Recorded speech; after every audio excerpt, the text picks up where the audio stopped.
Aren't you sick of those immigrants coming in and making you fearful? Aren't you sick of those people, those leftists and socialists and woke people, changing our culture and transforming what used to be ours and taking it? Wouldn't you like to get that back? And you get them to forget the fact that they are being exploited, that they are voting for policies and politicians that will continue to serve the ultra rich.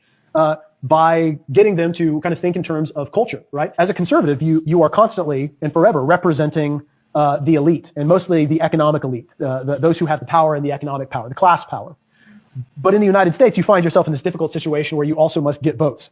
And you actually must appeal to enough of the population to where they will actually be willing to vote for you. Well, that creates a conservative dilemma. How do you get past that situation where you want to protect the prestige and control of the elites and people who have always controlled power, but you also have to generate enough populist support to get enough votes, a majority?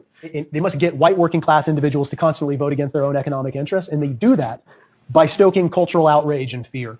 And so Christian nationalist rhetoric and Christian nationalist ideology is really an example, I think an example of how elites and upper class individuals are able to constantly distract white evangelicals and other white working class Americans with the narrative that the culture is being taken, that we're oppressed, that we're being persecuted, that we're losing America as we know it or our way of life.